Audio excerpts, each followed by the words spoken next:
আমপোড়া শরবত বা ভর্তা অনেক তো খেয়েছেন। এবার আমপোড়া চিকেন একবার ট্রাই করে দেখুন, কতটা সুস্বাদু এই চিকেন। সত্যি প্রথমে আমিও ভয় পেয়েছিলাম যে টকের জন্য খেতে পারবো কি না, পরে দেখছি এটা সত্যি অনেক মজার। প্রথমে একটা কাঁচা আম, একটা রসুন আর 3 থেকে 4টা কাঁচামরিচ আমি একটু ভালোভাবে আগুনে পুড়িয়ে নিব। আমটা খুব ভালোভাবে ঠান্ডা হয়ে যাওয়ার পর আমের থেকে স্কিনটাকে খুব ভালোভাবে ছাড়িয়ে নিব, রসুনগুলো থেকেও ভালোভাবে স্কিন ছাড়িয়ে নিব। তারপর আমগুলোকে আমি একটু ছোটো ছোটো করে কেটে নিলাম। কয়েক টুকরো আদা দিয়ে এবার আমি সব কিছু একবার ভালোভাবে ব্লেন্ড করব। ব্লেন্ড করার পর ওখান থেকে আমি 3 টেবিল চামচ নিলাম আমের পাল্প, আর কিছুটা আমি কাসুন্দি দিলাম 2 চা চামচ।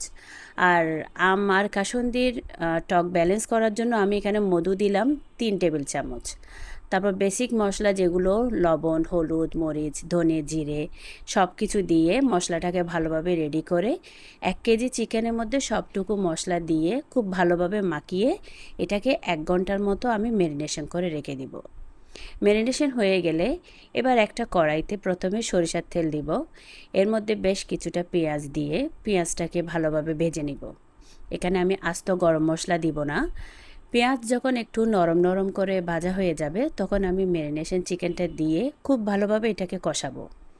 এটাকে আমি কষানোর সময় বাটি দেওয়া পানিটুকু দিয়ে দিলাম।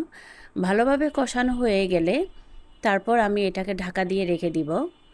কিছুক্ষণ পরপর ঢাকনা তুলে তুলে আমি চিকেনটাকে বেশ ভালোভাবে নাড়াচাড়া করে দিয়েছি। প্রায় 15 মিনিট ধরে আমি এই চিকেনটাকে কষিয়ে নিলাম। পাশের চুলোতে আমি গরম পানির মধ্যে কিছুটা আস্ত গরম মশলা দিয়ে ভালোভাবে পানিটাকে ফুটিয়ে নিব।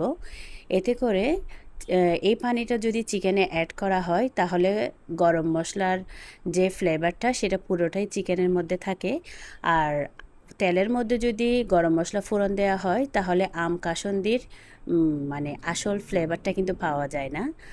চিকেনটা হয়ে যাওয়ার পর নামানোর আগে কিছুটা কাঁচামরিচ আর ধনেপাতা দিয়ে আমি এটাকে নামিয়ে নিব। দেখতে কতটা লোভনীয় লাগছে। একবার হলো এটা বাসায় ট্রাই করবেন আর আমাকে জানাবেন কেমন হয়েছে। আজকে এ পর্যন্তই। আসসালামু আলাইকুম।